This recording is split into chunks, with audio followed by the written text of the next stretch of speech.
नमस्कार दोस्तों, स्वागत है आपका वनडे एग्जाम सेंटर में। दोस्तों, आज के वीडियो में हम लोग बीए फर्स्ट सेमेस्टर हिंदी का जो पेपर है जिसका नाम है हिंदी काव्य, उससे संबंधित एक मॉडल पेपर का अध्ययन करेंगे। यह जो मॉडल पेपर है यह सत्र 2025-26 के लिए है। इसी प्रकार का पेपर आपके परीक्षा में बनेगा और इसी प्रकार के प्रश्न आपसे परीक्षा में पूछे जाएंगे। जो पेपर आपके परीक्षा में मिलेगा उसमें कुल 3 खंड होंगे। पहला खंड अ होगा, फिर खंड ब होगा और फिर खंड स होगा। जो खंड अ होगा उसमें आपको अति लघु उत्तरीय प्रश्नों का उत्तर देना होगा। जो खंड ब होगा उसमें आपको लघु उत्तरीय प्रश्नों का उत्तर देना होगा और जो खंड स होगा उसमें आपको दीर्घ उत्तरीय प्रश्नों का उत्तर देना होगा। यहाँ पर हम लोग पहले खंड अ का अध्ययन करेंगे। खंड अ में आपको अति लघु उत्तरीय प्रश्नों का उत्तर देना है और इसका जवाब आपको 50 शब्दों में ही देना है। अधिकतम 50 शब्द होने चाहिए। इसमें आपका पहला प्रश्न है, आदिकाल के नामकरण पर चर्चा कीजिए। यानी विभिन्न विद्वानों ने जो आदिकाल का नाम दिया है उसी पर आपको चर्चा करना है। तो आपको जो उत्तर लिखना है वो इस प्रकार से लिखना है कि आदिकाल हिंदी साहित्य का पहला काल है। इसकी समय सीमा संवत 1050 से 1375 तक रहा है। विभिन्न विद्वानों ने इसका नामकरण इस प्रकार किया है। यानी आपको बताना है कि आदिकाल हिंदी का पहला काल है, यहीं से हिंदी साहित्य की शुरुआत होती है। इसकी जो समय सीमा है 1050 से 1375 तक रहा है। विभिन्न विद्वानों ने इसका नामकरण इस प्रकार से किया है। जॉर्ज ग्रियर्सन ने इसको चारण काल कहा है। मिश्र बंधु ने इसे प्रारंभिक काल कहा है। महावीर प्रसाद द्विवेदी ने इसको बीज वपन काल कहा है। रामचंद्र शुक्ल ने इसे वीरगाथा काल कहा है। राहुल सांकृत्यायन ने इसको सिद्ध सामंत काल कहा है। राम कुमार वर्मा ने इसको संधि एवं चारण काल कहा है और हजारी प्रसाद द्विवेदी ने इसको आदिकाल के नाम से पुकारा है। बस इस प्रश्न के उत्तर में आपको इतना ही लिखना है क्योंकि आपको उत्तर केवल 50 शब्दों में ही देना है। जो अगला प्रश्न है, दूसरा प्रश्न, वह है रासो काव्यधारा के प्रमुख कवि एवं रचनाओं के नाम लिखिए। इसमें आपको रासो काव्यधारा के प्रमुख कवियों के नाम बताने हैं और उनके रचनाओं के नाम बताने हैं। इसका उत्तर जो लिखना है आपको इस प्रकार से लिखना है कि रासो काव्यधारा आदिकालीन हिंदी की प्रमुख काव्यधारा है। आदिकाल में राजाओं के दरबार में चारण कवि होते थे जिनके द्वारा अपने राजा का गुणगान किया जाता था और उन्हीं के द्वारा लिखे गए साहित्य को रासो साहित्य कहा जाता है। यानी आदिकाल का जो समय है वो राजा महाराजा का समय था और राजा महाराजा के दरबार में चारण कवि होते थे जो अपने राजा का गुणगान करते थे और उनके द्वारा जो साहित्य लिखा गया उसी को रासो साहित्य कहा जाता है। इस काव्यधारा के प्रमुख कवि एवं उनकी रचना इस प्रकार है। अब उनके नाम और रचना का नाम लिख देना है आपको। दलपति विजय के द्वारा खुमार रासो लिखा गया है। नरपति नाल के द्वारा विसल देव रासो लिखा गया है। जगनिक के द्वारा परमाल रासो लिखा गया है। चंद्रवरदाई के द्वारा पृथ्वीराज रासो की रचना की गई है। इतना लिख देंगे तो आपका उत्तर यहाँ पर पूरा हो जाएगा। जो आपका तीसरा प्रश्न है वह है रामचंद्र शुक्ल के काल विभाजन पर चर्चा कीजिए। रामचंद्र शुक्ल ने किस प्रकार से हिंदी साहित्य के इतिहास का काल विभाजन किया है उसी का चर्चा आपको यहाँ पर करना है। आपको उत्तर में लिखना है कि रामचंद्र शुक्ल ने अपने हिंदी साहित्य के इतिहास में काल विभाजन पर चर्चा किए हैं। उन्होंने हिंदी साहित्य के 900 वर्ष को 4 कालों में विभाजित किया है। यानी शुक्ल जी ने हिंदी साहित्य के इतिहास का जो 900 वर्ष है उसको प्रमुख रूप से 4 कालों में विभाजित किया है।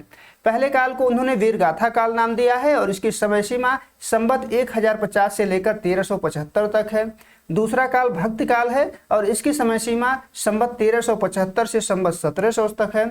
तीसरा काल रीतिकाल है और इसकी समय सीमा संवत 1700 से संवत 1900 तक है। और जो चौथा काल है वो आधुनिक काल है और इसकी समय सीमा संवत 1900 से अब तक है। बस इतना ही आपको लिखना है, आपके प्रश्न का उत्तर पूरा हो जाएगा। जो आपका चौथा प्रश्न है इसमें आपको बताना है कि रीति मुक्त काव्यधारा की कवियों एवं रचनाओं के नाम लिखिए। यानी रीति मुक्त काव्यधारा में कौन कौन से कवि हैं और उनके द्वारा कौन कौन सी रचनाएं लिखी गई हैं। आपको उत्तर में इस प्रकार से लिखना है कि रीति मुक्त काव्यधारा रीतिकाल की एक प्रमुख काव्यधारा है जो राजा के दरबार में विकसित होकर भी सामंती बंधनों से मुक्त है। यानी रीति मुक्त काव्यधारा रीतिकाल की ही काव्यधारा है, राजा के दरबार में भी विकसित हुआ है लेकिन सामंती बंधनों से मुक्त है। इस काव्यधारा के प्रमुख कवि एवं रचना इस प्रकार हैं। घनानंद हैं, घनानंद के द्वारा सुजान सार लिखा गया है। आलम हैं जिनके द्वारा आलम केल की रचना की गई है। इसके अलावा बोधा हैं, बोधा के द्वारा विरह वारिस की रचना की गई है। ठाकुर हैं और ठाकुर के द्वारा ठाकुर ठसक की रचना की गई है। द्विजदेव हैं जिनके द्वारा श्रृंगार लतिका की रचना की गई है। इतना आप लिख देंगे तो आपका उत्तर पूरा हो जाएगा। जिस प्रकार से हम बता रहे हैं उसी प्रकार से आपको अपने प्रश्नों का उत्तर लिखना है, तब जाकर के आपको परीक्षा में ज़्यादा से ज़्यादा अंक प्राप्त होगा। ये हमारा पहला मॉडल पेपर है। अगर आपको मॉडल पेपर पसंद आएगा तो इस प्रकार का और मॉडल पेपर हम आपके लिए लेकर के आएंगे। आप कमेंट करके हमको जरूर बताइएगा। जो अगला प्रश्न है आपका 5वां प्रश्न, उसमें पूछा गया है कि अष्टछाप के कवियों का नाम लिखिए। आपको यहाँ पर अष्टछाप के कवियों का नाम बताना है। तो अष्टछाप की जो स्थापना है वो 1565 ईस्वी में गोसाई विट्ठल नाथ के द्वारा की गई थी। ये जो गोसाई विट्ठल नाथ थे ये वल्लभाचार्य के पुत्र थे और इन्हीं के द्वारा अष्टछाप की स्थापना की गई थी। जो अष्टछाप के 8 कवि थे, कुल 8 कवि इसमें थे। इसमें 4 वल्लभाचार्य के शिष्य थे और 4 विट्ठल नाथ के शिष्य थे, जिनका नाम इस प्रकार है। कुंभन दास, सूरदास, परमानंद दास, कृष्णदास, ये जो चारों लोग थे वो वल्लभाचार्य के शिष्य थे। इनके अलावा गोविंद स्वामी, छीत स्वामी, चतुर्भुज दास और नंददास, ये जो है विट्ठल नाथ के शिष्य थे। यही जो है अष्टछाप के 8 कवि हैं जो 2 लोगों के शिष्य हैं। 4-4 के भागों में विभाजित हैं दोनों लोग, 2 लोगों के शिष्य हैं। बस इतना लिखना है, आपका उत्तर यहाँ पर पूरा हो जाएगा। अब खंड ब है आपका। खंड ब में आपको लघु उत्तरीय प्रश्नों का उत्तर देना है और इसका उत्तर आपको 200 शब्दों में ही देना है। अधिकतम 200 शब्द होने चाहिए। इसमें जो पहला प्रश्न है लघु उत्तरीय प्रश्न में, वह निम्नलिखित पंक्तियों की सप्रसंग व्याख्या कीजिए। यहाँ पर आपको प्रसंग सहित व्याख्या करना है। सूरदास का पद है, जोग ठगौरी ब्रज न बिकए हैं, यह व्यापार तिहारो ऊधो, ऐसे ही फिर जय हैं, जापे लय आए हो मधुकर, ताके उर्न समय है, दाख छाड़ के कटुक निबौरी, को अपने मुख खय हैं, मूरी के पातन के ना को मुक्ताहल दे हैं, सूरदास प्रभु गुण ही छाड़ी को निर्गुण निर्भय हैं। इसका आपको पहले संदर्भ लिखना होगा, फिर प्रसंग लिखना होगा, फिर जाकर के आपको व्याख्या करनी होगी। तो पहले संदर्भ देख लेते हैं। आपको संदर्भ में लिखना है कि प्रस्तुत अवतरण भ्रमर गीत सार से लिया गया है, जिसके रचयिता सूरदास हैं और जिसका संपादन रामचंद्र शुक्ल ने किया है। यानी संदर्भ में आपको लिखना है कि यह पद कहाँ से लिया गया है और किसके द्वारा इसकी रचना की गई है। उसके बाद प्रसंग का नंबर आता है और प्रसंग में आपको लिखना है कि इस पद में किस चीज का वर्णन किया गया है। प्रसंग आपको इस प्रकार से लिखना है कि प्रस्तुत पद्यांश में गोपियां उद्धव से वार्ता करते हुए व्यंग्यात्मक रूप में कह रही हैं कि ये तुम्हारी ठगने वाली बाड़ी यहाँ पर काम नहीं आने वाली है। यानी जो योग विद्या लेकर के तुम आए हो इसका हम पर कोई प्रभाव नहीं पड़ने वाला है। अब व्याख्या देख लेते हैं। व्याख्या हम लोग पद को देख करके करेंगे ताकि आपको आसानी से समझ में आएगा। गोपियां कह रहे हैं कि जोग ठगौरी ब्रज ने बिकाई हैं, कि हे उद्धव, जो आप योग विद्या लेकर के आए हैं, जो ठगने के लिए आप योग की गठरी लेकर के आए हैं, ब्रज ने बिकाए हैं, यह ब्रज में नहीं बिकेगा, ब्रज के लोगों पर इसका प्रभाव नहीं पड़ेगा। यह व्यापार तिहारो उद्धव, ऐसे ही फिर गए हैं। हे उद्धव, यह जो व्यापार लेकर के आप आए हैं, जो योग की गठरी लेकर के आए हैं, यह ऐसे ही रह जाएगा, इसको कोई पूछने वाला नहीं है, ऐसे ही आपके साथ वापस चला जाएगा। जापै लय आए हो मधुकर, ताकि उर्न समय है। हे मधुकर, हे उद्धव, जिसके लिए इसको लेकर के आप आए हैं, ताकि उर्न समय है, उनके हृदय में जो है यह समाने वाला नहीं है, उसके हृदय में यह बैठने वाला नहीं है। आगे कहती हैं गोपियां कि दाख छाड़ के कटुक निबौरी को अपने मुख खाए हैं। दाख कहते हैं अंगूर को, कटुक निबौरी कहते हैं कड़वे नीम को। गोपियां कहती हैं कि कौन ऐसा व्यक्ति होगा जो अंगूर को छोड़ करके कड़वे नीम का सेवन करेगा। यहाँ अंगूर कृष्ण की भक्ति है और कटुक निबौरी उद्धव के द्वारा लाया गया निर्गुण भक्ति है। गोपियां कह रही हैं कि कौन ऐसा व्यक्ति होगा जो दाख को छोड़ करके कटुक निबौरी का सेवन करेगा। आगे गोपियां कहती है कि मूरी के पातन के ना को मुक्ताहल दे हैं। कौन ऐसा व्यक्ति है जो मूली के पत्ते के बदले मुक्ताहल देगा, मोतियों की माला देगा। यहाँ मूरी के पत्ता से आशय उद्धव के निर्गुण भक्ति से है और मुक्ताहल से आशय जो गोपियों की कृष्ण भक्ति है उससे है। आगे सूरदास कहते हैं कि सूरदास प्रभु गुण ही छाड़ी के को निर्गुण निर्भय हैं। यानी सूरदास कह रहे हैं कि गोपियां उद्धव से कह रहे हैं कि हे उद्धव, कौन ऐसा मूर्ख व्यक्ति होगा जो गुण करके छोड़ करके निर्गुण ब्रह्म को पूजेगा, यानी जिसके भीतर गुण है उसको हम छोड़ दें, जिसके भीतर कोई गुण नहीं है, जो गुणहीन है उसकी पूजा हम करें, ऐसा संसार में कौन करेगा, यानी जो मूर्ख व्यक्ति होगा वही ऐसा करेगा। तो यहाँ पे आपका व्याख्या जो है ऐसा करेंगे तो समाप्त हो जाएगा। व्याख्या के बाद आपको विशेष जरूर लिखना है, ये आपका नंबर जो है बढ़ा देता है। विशेष में सबसे पहले आपको लिखना है कि इसमें ब्रज भाषा का प्रयोग किया गया है, यानी जो पद है इस पद में ब्रज भाषा का प्रयोग जो है किया गया है। दूसरा लिखना है कि शांत रस का प्रयोग किया गया है इस पद में, और अलंकार के दृष्टि से देखेंगे आप लोग तो इसमें अंत्यानुप्रास का प्रयोग किया गया है, उपमा अलंकार का प्रयोग किया गया है और रूपक अलंकार का प्रयोग इसमें किया गया है। आगे बढ़ते हैं, अब अगला प्रश्न देखते हैं। अगले प्रश्न में पूछा गया है कि निम्नलिखित पंक्तियों की सप्रसंग व्याख्या कीजिए, यानी प्रसंग के साथ व्याख्या इन पंक्तियों में करना है। सुमित्रा नंदन पंत की पंक्ति है, कविता का नाम है मौन निमंत्रण। पंत लिखते हैं कि स्तब्ध ज्योत्सना में जब संसार चकित रहता शिशुता नादान, विश्व के पलकों पर सुकुमार विचरते हैं जब स्वप्न अजान, न जाने नक्षत्रों से कौन निमंत्रण देता मुझको मौन। इसका भी व्याख्या उसी प्रकार से करना है जिस प्रकार से सूरदास के पद की व्याख्या हम लोगों ने की थी। सबसे पहले आपको संदर्भ लिखना है और संदर्भ में आपको बताना है कि प्रस्तुत पंक्तियां मौन निमंत्रण कविता से ली गई हैं, इसके रचयिता सुमित्रा नंदन पंत जी हैं। यानी संदर्भ में इतना ही लिखना होता है कि किसकी कविता है, यानी किस कविता से यह पंक्ति लिया गया है और इसके रचयिता कौन है। उसके बाद आपको प्रसंग लिखना है। प्रसंग में आपको लिखना होगा कि प्रकृति के मौन निमंत्रण का वर्णन है, यानी प्रकृति जो है पंत को मौन निमंत्रण दे रही है, उस निमंत्रण का वर्णन है, वह विभिन्न प्रकार से कवि को अपनी ओर आकर्षित करने का प्रयास कर रही है या आकर्षित कर रही है, यही आपको प्रसंग में लिखना है। इसके बाद आपको व्याख्या करनी है। व्याख्या हम लोग पद को देख करके करेंगे ताकि आपको व्याख्या आसानी से समझ में आ जाए।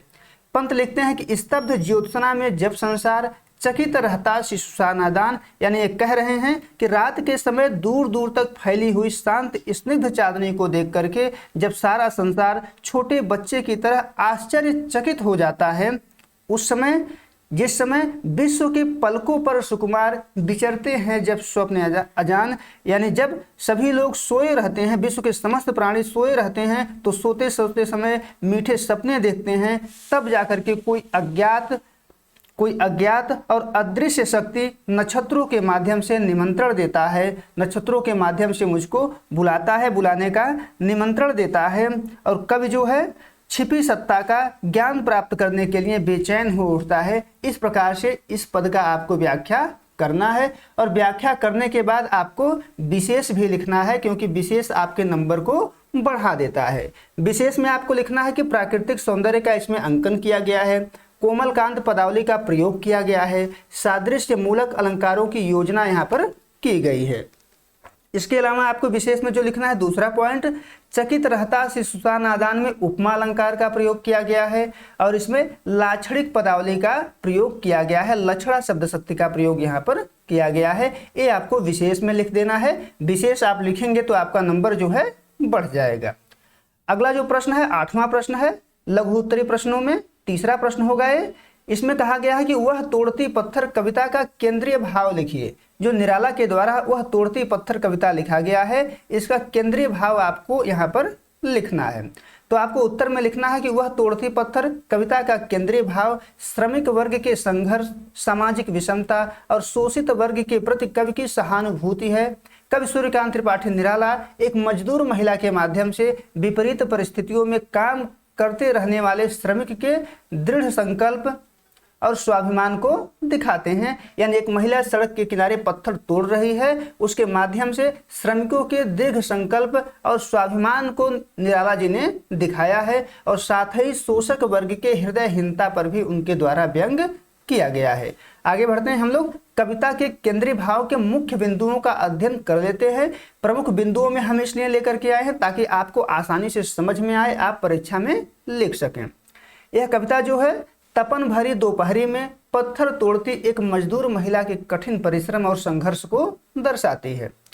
अगला पॉइंट है कि निराला जी समाज के शोषक और शोषित दो विरोधी वर्गों को सामने रखते हैं। एक तरफ अमीर और संपन्न वर्ग है जो अट्टालिका में रहता है और दूसरी तरफ विपरीत परिस्थितियों में परिश्रम करने वाला श्रमिक वर्ग है जो सड़क किनारे बैठकर पत्थर तोड़ रहा है और कोई छायादार वृक्ष भी नहीं है जिसके नीचे वह बैठ करके छाया ले सके। आगे कवि कहता है कि कवि का हृदय जो है श्रमिक वर्ग के साथ है और वह उनके शोषण और दयनीय स्थिति को देखकर व्यथित होता है, यानी कवि का जो हृदय है वह व्यथित हो रहा है श्रमिकों के शोषण को देखकर। अगला जो बिंदु है वह है कि विपरीत परिस्थितियों में भी मजदूर महिला अपना काम पूरी निष्ठा और लगन से करती रहती है जो उसके स्वाभिमान और दृढ़ संकल्प का प्रतीक है। आगे बढ़ते हैं। अगला जो बिंदु है, कविता उन लोगों को धिक्कारती है जो संपन्न होते हुए भी गरीबों का शोषण करते हैं और सामाजिक व्यवस्था पर जो है यह कविता प्रश्न उठाती है कि किस प्रकार का सामाजिक व्यवस्था है कि एक वर्ग का शोषण हो रहा है और जो दूसरा वर्ग है वह अट्टालिका में बैठ करके, महलों में बैठ करके आराम कर रहा है। अगला जो बिंदु है कि तपती गर्मी और कठिन परिश्रम के बावजूद महिला अपने कर्म में लीन रहती है जिससे मेहनत के सौंदर्य और मनुष्य के अदम साहस का चित्रण निराला के द्वारा इस कविता में किया गया है। इतना लिख देंगे तो इस प्रश्न का उत्तर आपका पूरा हो जाएगा। जो अगला खंड आपके पेपर का होगा वो खंड 100 होगा और खंड 100 में आपको दीर्घ उत्तरी प्रश्नों के उत्तर देने होंगे। यहाँ पर किसी किसी विश्वविद्यालय में 4 प्रश्न पूछा जाता है, किसी किसी विश्वविद्यालय में 2 प्रश्न पूछा जाता है। इस 2 में से आपको 1 करने होते हैं, जहाँ 4 पूछा जाता है उसमें 2 करने होते हैं। यहाँ 2 प्रश्नों की प्रैक्टिस हम लोग करेंगे। जो प्रश्न है आपका वह है कि तुलसीदास के समन्वय भावना पर प्रकाश डालिए। तुलसीदास के समन्वय भावना पर आपको प्रकाश डालना है। उत्तर में आपको लिखना है कि तुलसीदास भक्ति काल के राम काव्य धारा के प्रसिद्ध कवि हैं। उनका जन्म 1532 ईस्वी में और मृत्यु जो है 1623 ईस्वी में हुआ था। तुलसी जिस परिवेश में विद्यमान थे उसमें विभिन्न विरोधी विचारधाराएं एक दूसरे से संघर्ष कर रही थी, यानी तुलसी जिस समय विद्यमान थे उस समय समाज में एक दूसरे की विरोधी विचारधाराएं विद्यमान थी और लोग आपस में संघर्ष कर रहे थे। तुलसी ने क्या किया? तुलसी ने इन विरोधी विचारों में समन्वय स्थापित करने का प्रयास किया है, एक दूसरे से समन्वय स्थापित किया है। हजारी प्रसाद द्विवेदी ने तुलसी के समन्वय की प्रशंसा करते हुए लिखा है कि वे समन्वय की विशाल बुद्धि लेकर उत्पन्न हुए थे। भारतवर्ष का लोकनायक वही हो सकता है जो समन्वय करने का अपार धैर्य लेकर सामने आया हो। यानी इस कथन के माध्यम से हजारी प्रसाद द्विवेदी ने तुलसीदास के समन्वय भावना की प्रशंसा की है। तुलसी ने अपने काव्य के माध्यम से समाज के कई स्तरों पर समन्वय का प्रयास किया है, जिसे निम्न बिंदुओं के माध्यम से हम लोग समझ सकते हैं। एक एक करके हम लोग समझेंगे यहाँ पर। इसी प्रकार से आपको अपनी परीक्षा में भी लिखना है। जो पहला बिंदु है वो है निर्गुण व सगुण का समन्वय, यानी तुलसीदास ने निर्गुण ईश्वर और सगुण ईश्वर का समन्वय किया है। तुलसी के समय में सगुण और निर्गुण विवाद अत्यंत जटिल विवाद था। तुलसी सगुण राम के उपासक थे, वे अवतारवाद में विश्वास करते थे। उनका मानना है कि ब्रह्म जो होता है मूलतः निर्गुण होता है और निर्गुण ब्रह्म ही समय आने पर सगुण रूप धारण करता है। इन दोनों में समन्वय स्थापित करते हुए उन्होंने लिखा है कि सगुण ही अगुण ही नहीं कछु भेदा, गाँव ही मुनि पुराण बुध वेदा। यानी सगुण ईश्वर और निर्गुण ईश्वर में कोई अंतर नहीं होता है, नहीं कछु भेदा, गाँव ही मुनि पुराण बुध वेदा। कौन गाता है इसको? मुनि लोग कहते हैं, पुराण ऐसा कहते हैं, वेद भी इसी प्रकार से कहते हैं कि सगुण और निर्गुण ईश्वर में कोई अंतर नहीं होता है। यानी तुलसीदास ने दोनों में समन्वय करने का प्रयास किया है। अगला जो बिंदु है वह है भक्ति व ज्ञान का समन्वय, यानी तुलसीदास ने भक्ति और ज्ञान में भी समन्वय स्थापित करने का प्रयास किया है। भक्ति जो होती है मूलतः भाव पर आधारित होती है, पर तुलसी केवल भाव आधारित भक्ति को काम्य नहीं मानते हैं। उनका मानना है कि भक्ति में केवल भाव नहीं होना चाहिए, भक्ति में ज्ञान भी होना चाहिए। वे भक्ति में ज्ञान का आग्रह करते हैं। उनका मानना है कि ज्ञान और भक्ति में विशेष संबंध होता है, दोनों में समन्वय स्थापित करते हैं तुलसी। और समन्वय स्थापित करते हुए उन्होंने लिखा है कि भगत ही ज्ञान ही नहीं कछु भेदा, उभय हरहु भव संभव खेदा। यानी भक्ति और ज्ञान में कोई अंतर नहीं होता है, उभय हरहु भव संभव खेदा। दोनों भवसागर के दुख को दूर करते हैं, भवसागर के कष्ट को हरते हैं। यानी भक्ति और ज्ञान में तुलसी ने समन्वय करने का प्रयास यहाँ पर किया है। अगला जो बिंदु है शैव व वैष्णव का समन्वय, यानी शैव संप्रदाय और वैष्णव संप्रदाय में समन्वय स्थापित करने का प्रयास तुलसीदास के द्वारा किया गया है। तुलसी के समय में शैव और वैष्णव मत के अनुयायी जो थे आपस में संघर्षरत थे, आपस में संघर्ष कर रहे थे, लड़ रहे थे।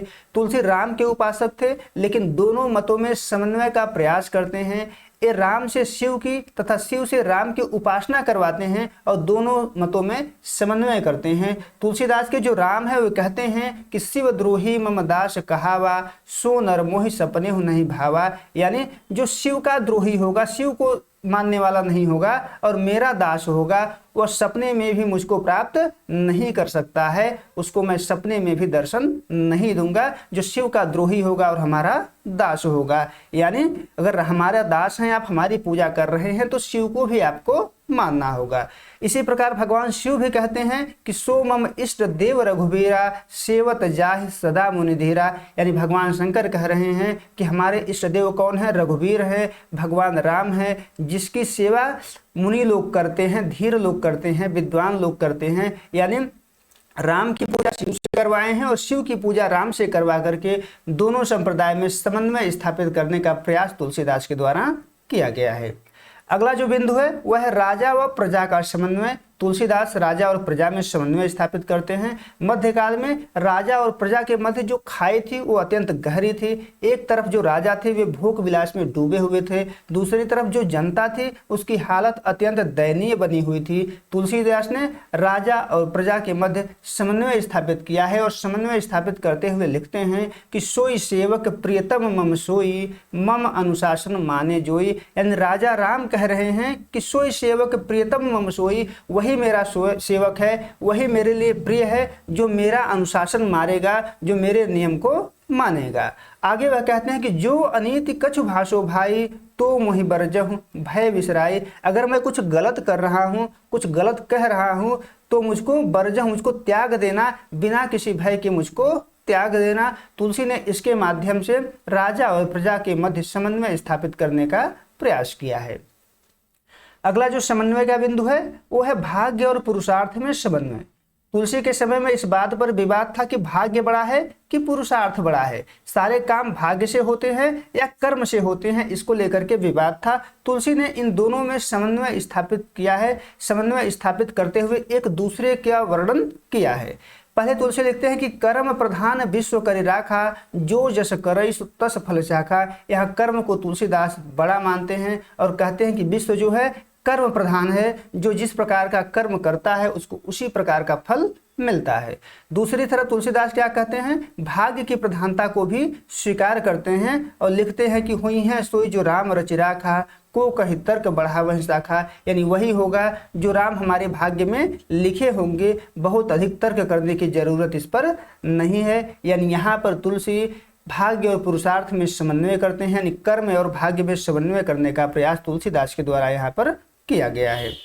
अगला जो समन्वय का बिंदु है वह है पुरुष और नारी में समन्वय। तुलसीदास पुरुष और नारी के बीच समन्वय करने का प्रयास किए हैं। तुलसीदास का जो समय था वो पुरुष प्रधान समय था, लेकिन तुलसी पुरुष और स्त्री में समन्वय स्थापित करने का प्रयास करते हैं। वे मर्यादा को केवल स्त्री तक सीमित नहीं करते हैं।